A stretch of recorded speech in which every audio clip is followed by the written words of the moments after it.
Well, all right, let's begin. Welcome, everyone. I'm so glad you've made it to this session to listen to these three fine speakers that we have today to talk about how we're going to cut emissions. This session is focused on several questions. How can we cut the carbon emissions responsible for the crises in global warming, global pollution, and the loss of ecosystems supporting life on Earth? Addressing the climate crisis requires scientific solutions, but it also sharply poses political questions. How can popular support be mobilized around a transition to a green energy program? Such a program will require a huge expansion of jobs and work, cutting emissions to near zero within a climate justice framework. So each of our panelists will speak for 10 minutes, and I'll let them know when they have about 2 minutes to go. Then, after each panelist has spoken, there will be a discussion and question time from the audience for approximately 35 minutes. Those participating in the discussion should please restrict themselves to 2 or 3 minutes to allow time for others to participate. For the same reason, during this discussion period, the panelists will not be responding to questions. After the discussion question period, we will move forward to a conclusion, during which each of the panelists can speak for 2 to 3 minutes, briefly responding to questions and making concluding remarks. Please bear in mind that this will not be an exhaustive discussion, but simply the beginning of a discussion. The initial presentations will be recorded so that they may be shared with others after this conference. The discussion period will not be recorded. Participants should also feel free to post questions, comments, and information in the chat. I will now introduce the panelists who will be speaking in the order that I introduced them. Our first panelist is Dr. Patricia DeMarco, who is the author of Pathways to a Sustainable Future, a Global Perspective from Pittsburgh, with a doctorate in biology from the University of Pittsburgh.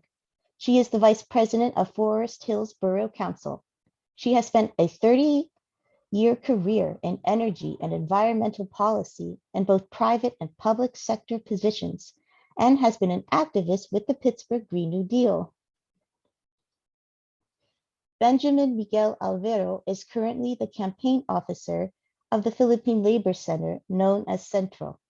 As part of a socialist trade union, he is active in campaigns, initiatives, and advocacies that promote workers' involvement in climate justice, such as energy, democracy, and just transition. The next speaker will be Shouvik Chakraborty, who is an economist associated with the Political Economy Research Institute at the University of Massachusetts and Teachers Against Climate Change in India, and is a member of the World Economic Association. His current research focuses on the generation of jobs through investment in clean, renewable energy and the impact of crop diversification on food security.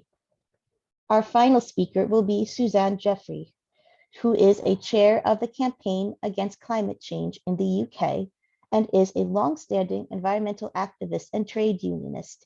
She is the editor of the book Climate Jobs, Building a Workforce for the Climate Emergency, and she has been centrally involved with organizing a major trade union mobilization across the UK for the recent Glasgow Climate Summit protests. Okay.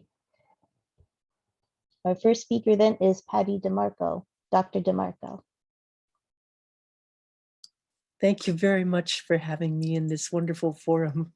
I would like to share my screen, if I may, and that will give you some images to look at that will help understand these really complex issues that we have to deal with. We're looking at a situation that's increasingly dire, not only in terms of the temperature rise, but also in terms of the concentrations of greenhouse gases.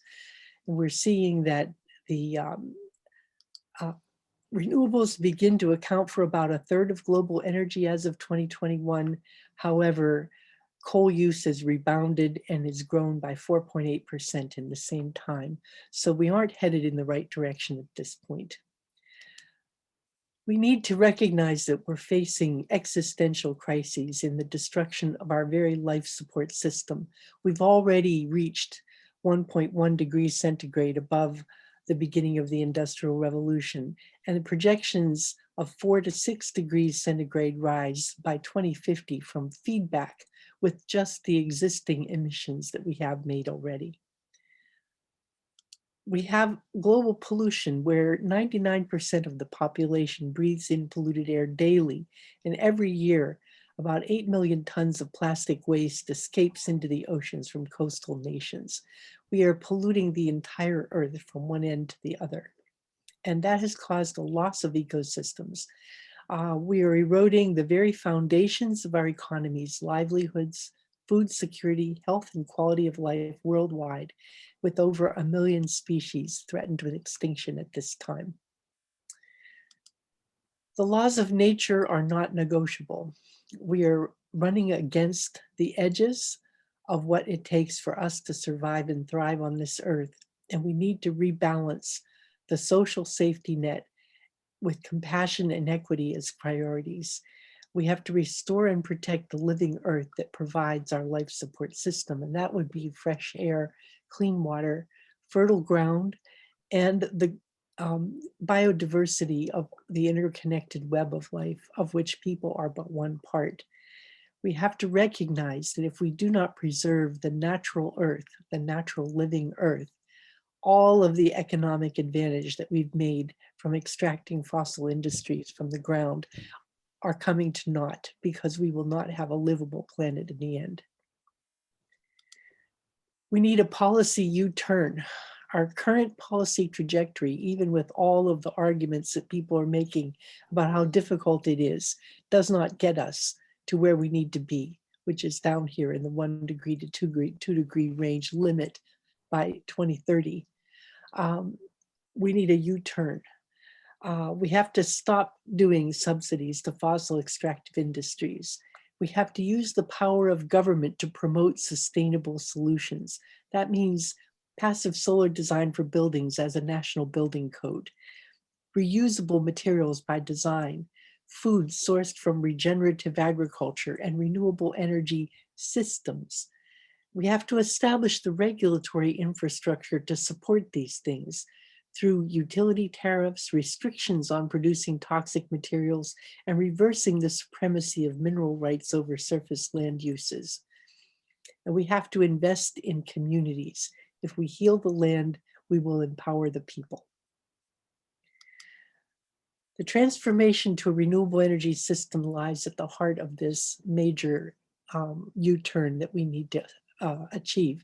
We need to look at, we've been focusing on fuel substitutions, and you hear people saying, oh, we're going to use hydrogen instead of coal, and we're going to use wind or power. What we really need to look at is the big sources of waste, which is the internal combustion engine for transportation, which is very inefficient, and the steam cycle, the Rankine steam cycle for generating electricity, which is also very inefficient.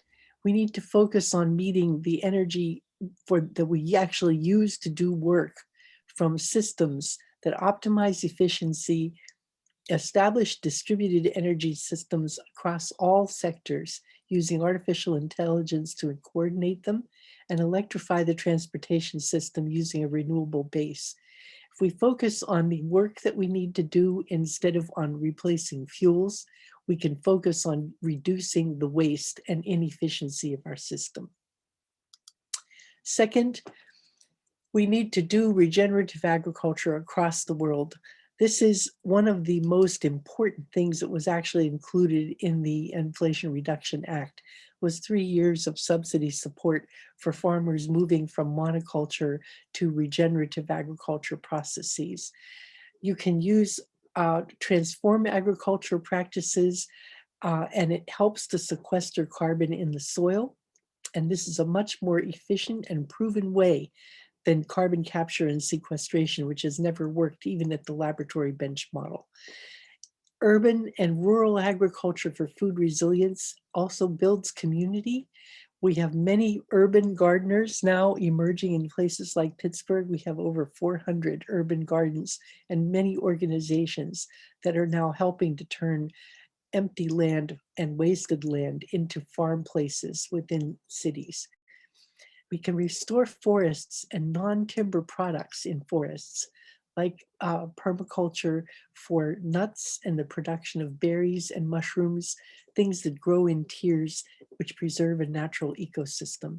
And we can heal land that was damaged by mining and other extractive industries, reclaiming damaged land with regenerative agriculture practices also sequesters carbon.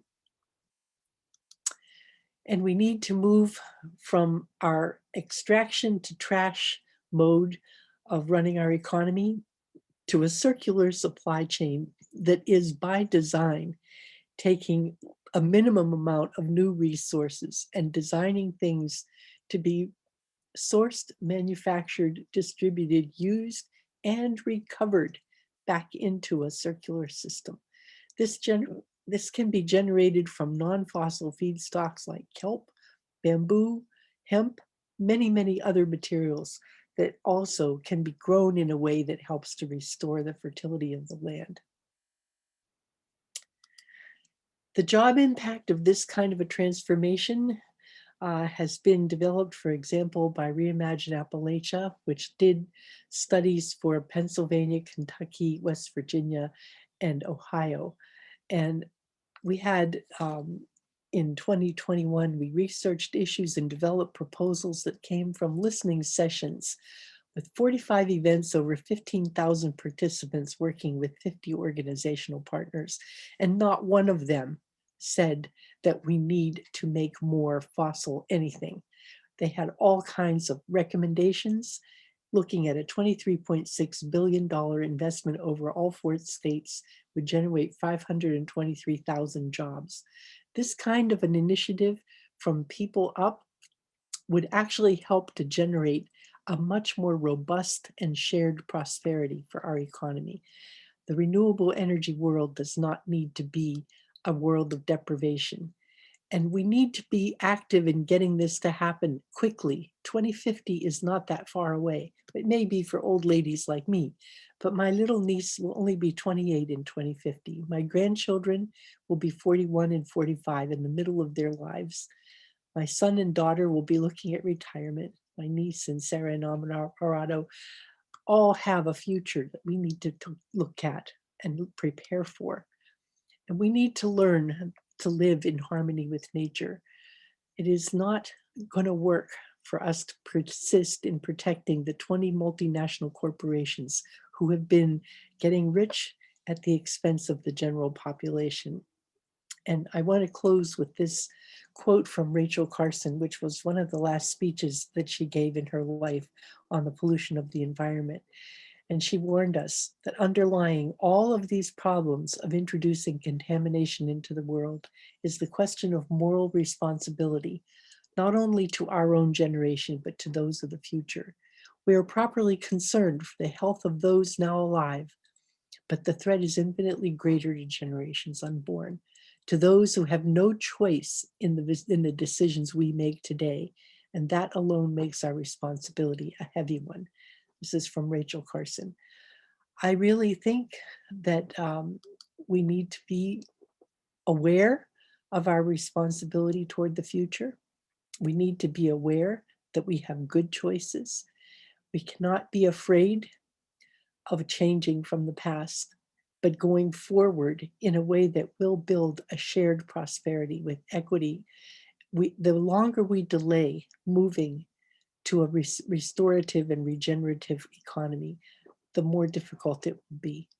So I would urge all haste and speed, and I would urge people to get past the fear of change, the fear of the unknown, because the processes that I've described here are not untested. Everywhere in the world, there are people doing passive solar design. It's one of the oldest design features of construction in the world. Back to the Pueblo, back to the ancient times, people used the earth as its basic living structure is our life support. If we don't preserve the living earth, we will not survive. I'll end there. Thank you.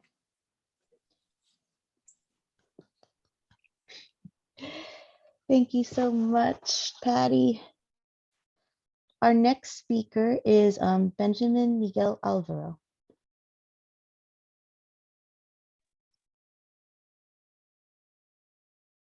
So good morning, good afternoon, and good evening to everyone here in our forum.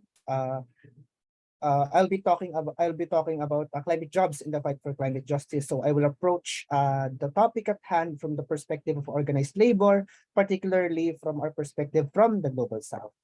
And I'll start with a projection or a calculation made by one of the participants here, Mr. Jonathan Neal.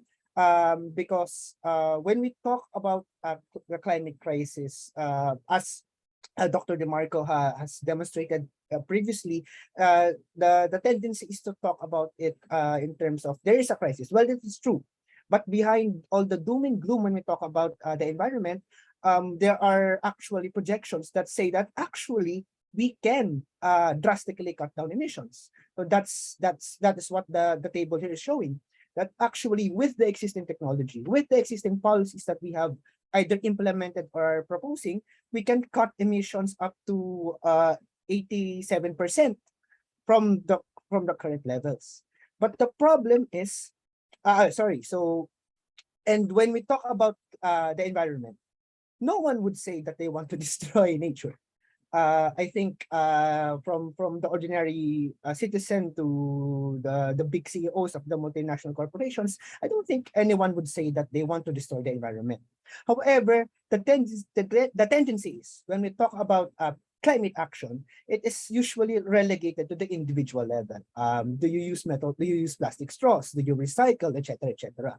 So the discourses on climate breakdown in the mainstream is largely reduced to these questions of personal responsibility. And for example, in the Philippines, in our schools, we talk about recycling as if it's our way to save the environment. So instead of throwing that piece of candy, wherever you want to, why not keep it in your pocket and wait until you see a trash can? Imagine if 1,000, 100 people would think like that, and then you solve the problem.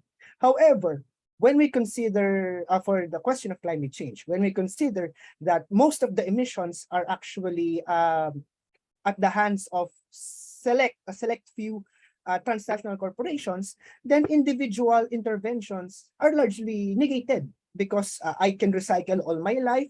I can avoid riding airplanes. I can bike to work every day for 3 decades, for 5 decades. But then all of that is negated by the fact that corporations are pumping fossil fuels in the billions of tons in our atmosphere. So the problem is systematic. So the climate crisis, as we see now, is not just a question of technical capacity of can we actually reduce emissions, because the science is clear. First, we have to. Second, we can. And actually, Dr. DeMarco's presentation actually shows us a lot of ways in which we are already transitioning away from fossil fuel dependence. So if the science is there, if the technology is there, then why are we still stuck in this terrible situation where millions in Pakistan are bearing the brunt of climate catastrophe when their emissions are negligible historically and currently? Necessarily, climate justice must confront all structures of inequality, because the reality is it is profitable to ruin the environment.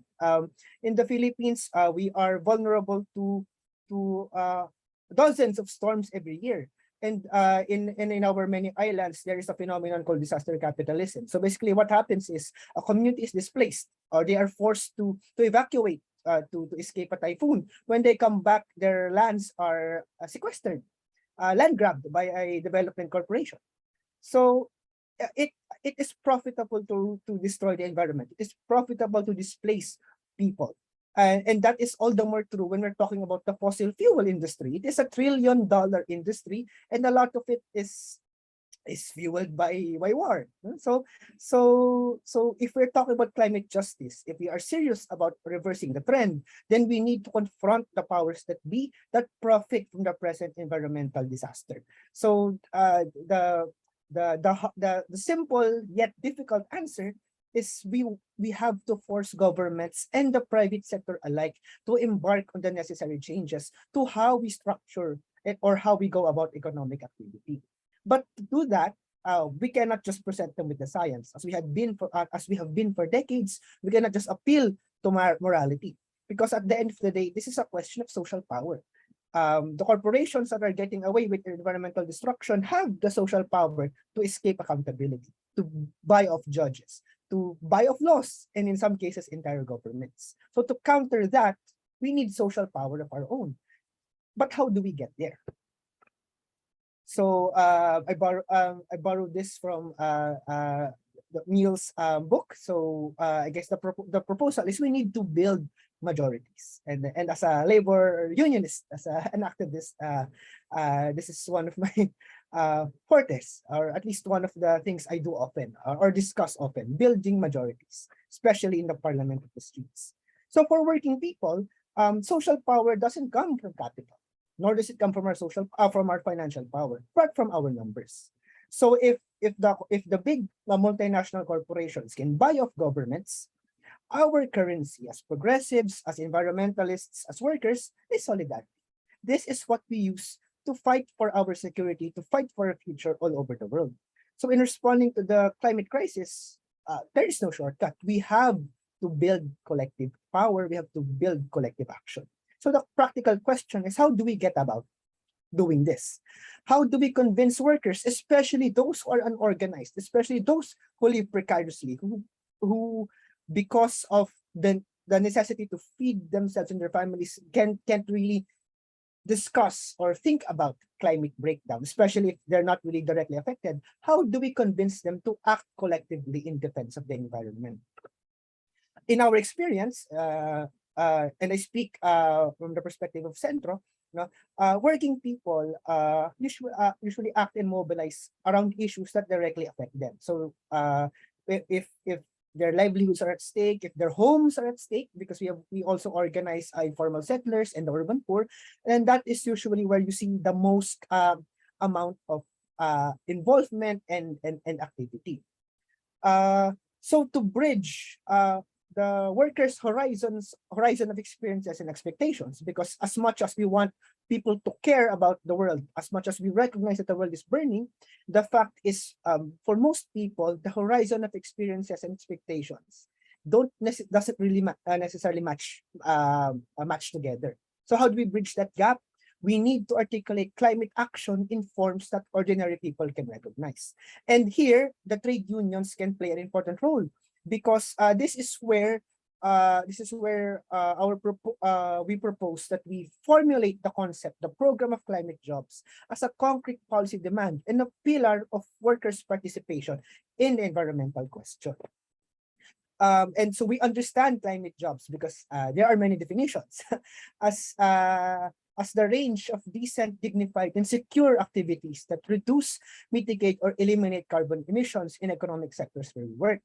My PowerPoint is kind of bugged, so I apologize for that. So if we make climate jobs a core labor demand, then trade unions can play a major role in the climate justice movement and crucially help provide that mass/popular character to our struggles. Because again, we need the support of majorities to push for the necessary legislation, to pressure the multinational corporations.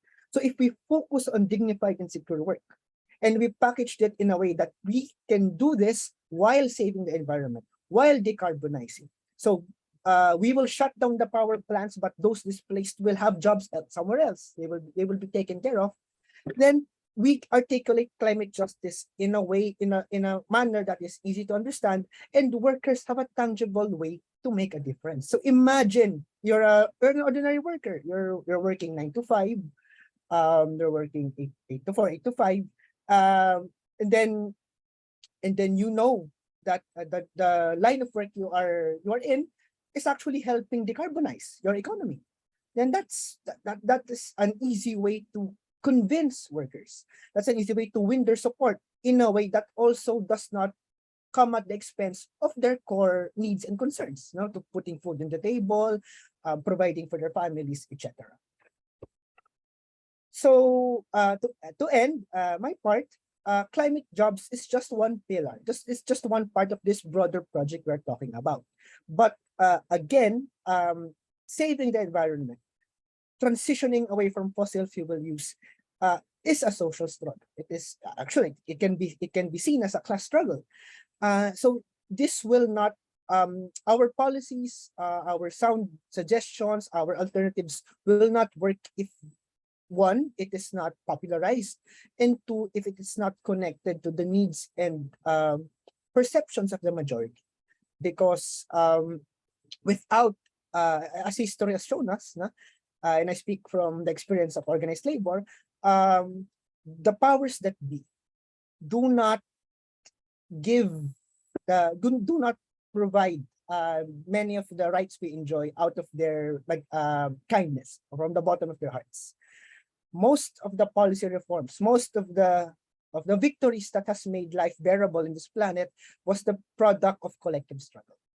And I don't think the present climate crisis would be anything different. So thank you for listening to my presentation.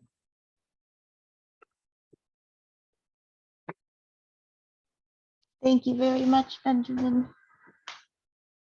Okay, our next panelist is Shouvik Chakraborty. I'll just start sharing my screen.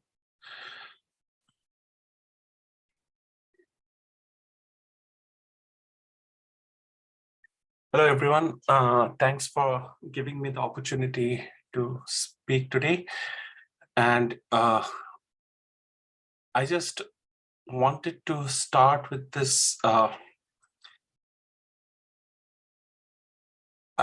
one minute, I hope. Yeah. So we are already in the midst of a climate crisis, especially if you heard the news coming from Pakistan at the current times, and also what happened in India during the summer. There has been a huge damage, not only in terms of property and all, but also in terms of lives. And this experience is, I am mainly speaking from the South Asian perspective, because sometimes we don't get such coverage as we get, suppose, a heat wave in California or in Spain or in Europe, even in Twitter and social media, because that seems to, and the risk there are more because of two reasons. One, the financial resources that these economies command is much, much lower than what is available to the Western world, particularly the rich G7 countries. And also because it has a very high population density. So when there is a loss of when there is some loss of lives, which I consider is a grave crisis or will be huge in numbers when stories unfold, because whenever a disaster happens in South Asia, like India or Pakistan or these regions, you hear deaths in thousands, nothing less, because the population density is so high. So the crisis, I would say, is imminent on us. It is already happening and immediate action needs to be taken. So given that background, I will just try to focus on three things in this presentation. One is that I will talk about the story of the jobs, why it is an important story in the climate crisis, the inequality that exists across the global, and what can be a possible solution. So as we know, and thanks to Patricia, her presentation went into detailed and more elaborate way, but I will just, for the sake of time and thanks to the presentation, that's why that I will put these points very briefly, that as we know, the fossil fuel energy is the main culprit here, that 75% of the carbon emissions that comes, 3/4 of it is mainly from the fossil fuel sector. The other remaining sectors like agriculture, waste, industry comprises the other 1/4 of it. Now, given this, there has been in the literature, in the IPCC and other places, there has been discussions a lot, which now everyone perhaps know, those who are associated with the climate change, the scientists and other environmental activists, that the pathway is known, it's almost sketched, like things need to be done, transitions from fossil fuels to renewable energy, increasing energy efficiency, improving land and urban planning restructuring. Also, the issues of improvement in the public transport, especially in the case of United States, where like no one loves to ride a bus. Everyone loves a SUV or a car, and those are easily, cheaply available. And also the other issues of which Patricia was mentioning about the sustainable management of the various forms of like food, livestock, feed, fiber, bioenergy. Now, in my presentation, I will mainly focus on that 3/4 thing, the energy and the emissions, which seems to be the main devil in the room.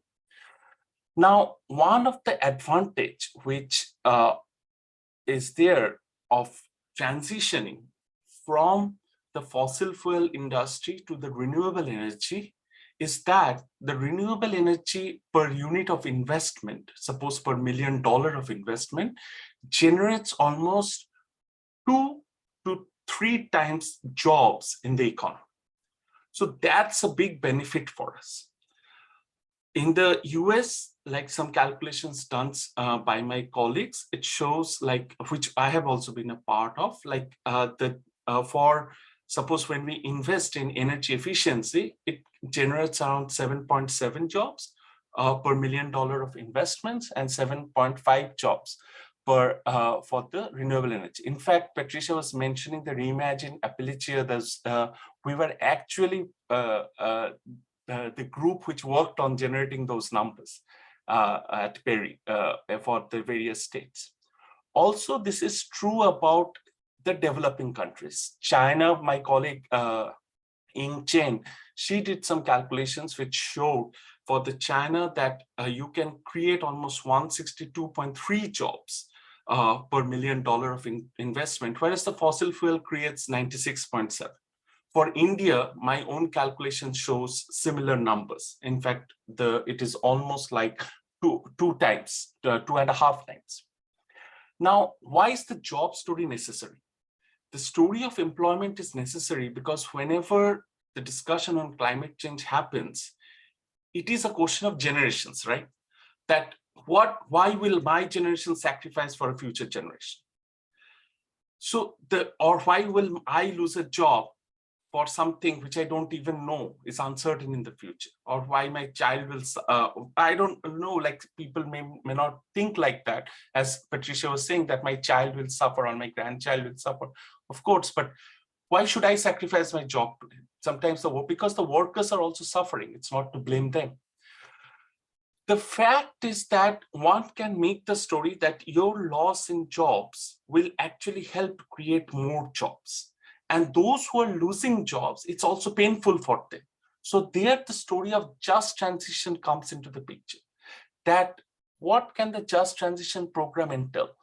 Most importantly is protecting the income of the workers who are currently losing jobs by retraining, relocation, supporting their relocation, retraining them how they can transit from one activity to the other, especially if those workers are old workers who are retiring, guaranteeing the pension of the fossil fuel workers who would be retiring because they are worried about their income, and a program to support these communities which are actually dependent on fossil fuel. The next thing which comes into the story is, and that is another important part which is not usually very discussed among, especially in the Western literature, is that emissions can be cut also. Like one of the question is, how do we fund? All right, all this sounds very nice, but how do we fund? There is a massive inequality in the system already. If you look at this chart, this high income people almost emits in the high income countries, almost emits 30 times more than the low income countries. 10.7 is the metric tons per capita, whereas in the low income countries is only 0. That is the current status. We are not even considering the historical emissions by countries, which is much higher. The US and the EU, as you can see, bears the bulk of it. And this inequality is not only across the economies, it's also within the economy. We did a study for India trying to locate how the rich and the poor emit. The top 10% emits almost 5 times than the bottom 10%. So the story is not only that there is an inequality among the countries, it is also within the economies that we can see, even at local levels. We went to a local level like a city like Delhi, which I did not present, but we find the same story. In Delhi, the rich emits almost 4 times the top. One of the ways how we can do it, what we talk about, is a carbon tax and redistribution system. What we do is, like, we tax those who pollute because of the carbon tax through a carbon tax. But the tax is a regressive system. It's like regressive because it's an indirect tax. So the revenue that is generated is spent in 2 ways. One, that you help in the transition of the system from the fossil fuels to the renewable energy, and a portion spent to protect the incomes of the workers who are losing out because of this transition. So that is what we call the tax and redistribution system, or the dividend system. Now, one thing I would like to end with this. See, the problem is not also within economies. It is not that the poorer population or the workers in the advanced countries like Europe or USA are actually polluting. They are also suffering. They are also in the midst of some economically, as in the Midwestern regions in the US and all, the workers are suffering. But the story they are being told is, it is the workers in China or India who are having a good time burning fossil fuel at your cost. And the same story is being told in India, that see, or in China, why you guys will worry? US workers are having the best of their lives. So one country's workers are being pitted against the other country's workers. Whereas both the workers are not responsible for this crisis. They have not done anything. 90% of this population has not contributed. George Monbiot in The Guardian recently came out with an article where he said, if 90% of the population just maintains everything, what the scientists are saying, maintains all limits, if the top 10% goes on emitting like they're doing, will use up all carbon space within 2030. So the problem is not the workers. It has never been the workers, either in the poorer countries or in the richer countries. It's the elite and the rich and the top 10%. And somehow we have to look in all these countries, how that we can take the resource and control their resources of use of their consumption and resources. So my request will be that we rejuvenate or again talk about the slogan of the workers of the world unite. Thank you.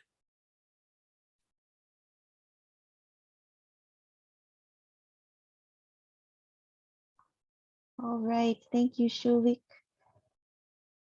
Our final panelist for this panel is Suzanne Jeffery. Thank you, Resney. Thank you so much for inviting me. Suzanne Jeffery, I am chair of the Campaign Against Climate Change and editor of this report, which was our work in the Campaign Against Climate Change to update the 1 Million Climate Jobs report that most of you have heard about, the UK-based 1 Million Climate Jobs report, to update it and locate it in some of the most recent developments, both the urgency of the climate crisis. I'll pop a link in the chat later on. I don't have lovely slides to share, so you have my face to stare at for the remainder of my talk. I hope you can cope with that, but thank you to all the panelists so far for wonderful presentations, and I hope I'm able to complement and build on some of that work that people have already done. So we were trying to update the very significant work that was done around 1 million climate jobs, and we wanted to update it in the context of a more urgent climate crisis, a sort of lived reality of the climate crisis. We wanted to update it in the context of a growing understanding of climate justice. And I really appreciate what Shouvik was just saying at the end there, and the need to rehabilitate the Workers of the World United slogan. It means, well, more than slogan, it means something for us, and it means something in different contexts, in the sense of, in the richer global north, those internal inequalities that Shouvik spoke about are absolutely, lived large, and our current cost of living crisis really, an energy crisis really underlines that. I suspect not just in the global north, but in the global south as well. And when you have one of the richest parts of the world, like the UK, still I think the 5th largest economy in the world, where you have a situation where many working people, I think something like the figures are something like 1/3 of the population will be in fuel poverty. That's where, a significant amount of their wages will be spent on keeping their homes warm and being able to live by using energy. And then you will have people at the bottom in terms of income who will literally be choosing between heating and eating, and will not be able to do both. And it's a terrifying circumstance for many of the poorest, most vulnerable and working people in our population. So to update it in the context of climate justice, however, and understanding that the transitions that we need to make must not be those where, if we build on that slogan of Workers of the World Unite, where our solutions in one part of the world reproduce the existing inequalities, both in terms of nature and society in other parts of the world. So it was to update our work. So I want to give a few examples. For example, if I talk about climate justice, there's a lot of talk here of very underplayed, I should say, not forced through in terms of policy, a lot of lip service, but that we need to move away from combustion engine to electric cars. But the idea is pushed in terms of our own Tory government and maintenance of the market system and neoliberalism, that we simply reproduce the existing fleet of personal usage combustion engine cars with a reproduction of that personal use electric car on a mass scale, and that's the transition that we need to make. And there's no concept, no understanding there of what that will mean for working communities in other parts of the world, for resource extraction in other parts of the world, and for a depletion of nature. And really, that can't be the transitions that we make. So it's locating it in terms of climate justice, the urgency of the climate crisis, and also that there has been, although these things are always never linear, but there were some major developments around the climate and labour movement around the time of the 2019 climate strikes, and some of that has continued to feed through the Extinction Rebellion process and fed into a growing interrelationship between the climate and workers movement, although never complete. That story is absolutely never complete.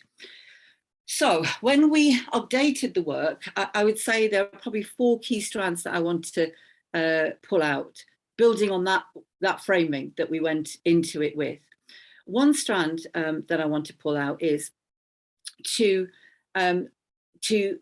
recognize that any transformation and the demand for climate jobs needs to be a demand based on a transformation of the economy, not simply a narrow just transition in terms of high carbon industry sector of the economy.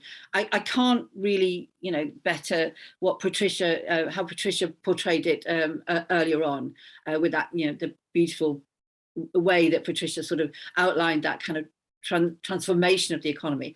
But that's one thing that we tried to sort of frame in the book, a broader transition of the economy. So the recent updated report covers all sectors of the economy, not just energy, but our homes, our transport system, industry, and waste. And it's such an important element of the transition we need to make, not just how waste is built in to the current system, but actually the number of jobs that could be created if we thought about waste differently, if we thought of waste as a resource, not simply as waste. The number of jobs that could be built into repair and restoration, rather than simply the linear nature of the economy that Patricia spoke about earlier. So the second thing is about so the transformation of the economy. The second thing is about I'm sorry, I forgot what the second thing is. I'm looking at my notes here. Yes, sorry, understanding that this is about job creation. So when it's narrowly framed in terms of just transition, not that those things are not important, not that transitioning our energy system isn't important, but when it's framed narrowly in terms of the transition of the high carbon sectors, if we look at the labour movement, I think what it does is it often locates the debate within a certain section of the labour movement. Not that they don't have a right to be part of this debate, they do, but often within that sector of the trade unions or the labour movement, there can be, quite simply a resistance to any kind of transition. So if we look at in the UK at this moment in time, we have a union, the GMB, that has actually come out in favour of new oil and gas exploration, has a position of pro-fracking, etc. Not that those debates aren't important, they are important, but if we frame it in terms of job creation, and the transformations we need to make, it locates the debate broader than simply that sector of the labour movement. The second thing that allows us to do is connect with other struggles quite significantly, and that's what I wanted to talk about now. So I want to give those two examples. If we think about the energy and cost of living crisis at this moment in time, we have a battle to win to push back against those who want to maintain the fossil fuel energy system and the failed market, free market of the energy system, a major battle on that front. But we also have a battle which is very winnable as part of those growing movements that are developing in response to the cost of living energy crisis, to talk about how could we tackle it.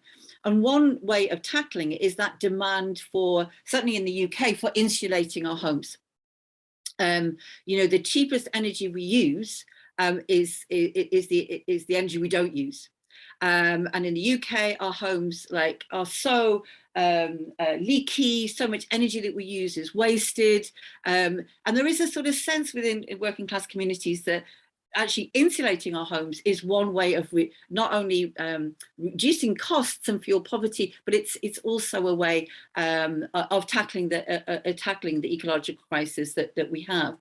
Demands for that can also be linked with the demand for, which is a really central part, I think, of what we need to do in the UK. I don't know if it's generalizable, I suspect it is the demand for public ownership.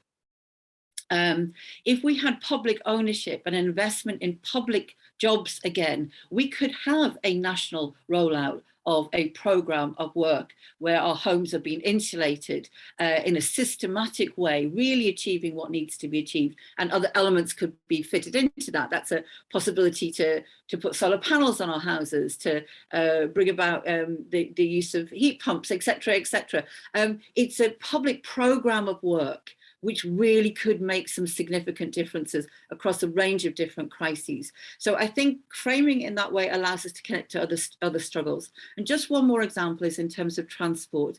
And I think Benjamin mentioned it earlier in terms of how people don't want to, you know, maybe in the richer parts don't want to get out of their cars, etc. This is a truism, but it is also a falsehood, in the sense that in many places there aren't public transport systems that allow people to be able to do that, and often, you know, people in rural communities or whatever just simply cannot not have their cars because there aren't integrated public transport systems. Now, public integrated and affordable public transport systems allow us to reduce emissions. 27% of our emissions in the UK come from transport, and they have continued to rise, even though there's a lot more energy efficiency in terms of transport at this moment in time. They've continued to rise because public transport systems have shrunk through privatisation, through deregulation, etc.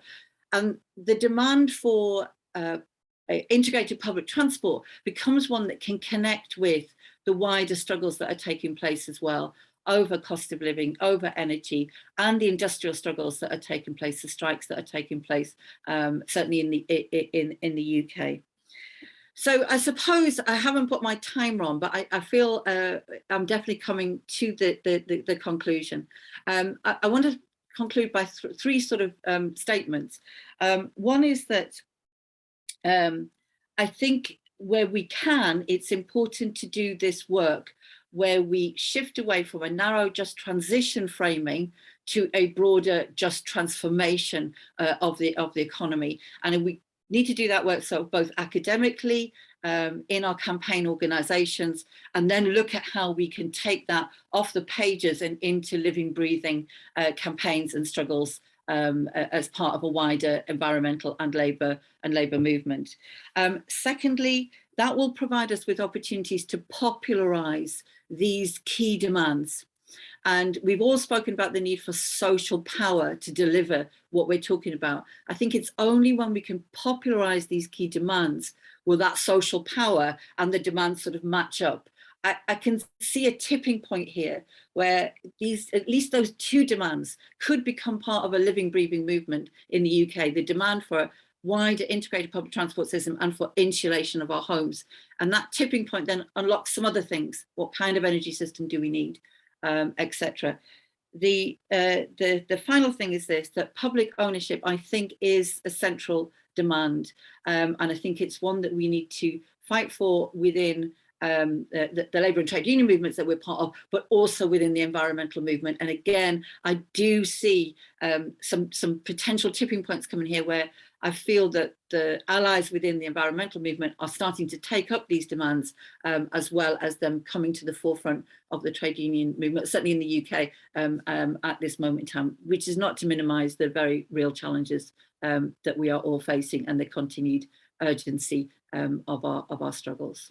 Thanks.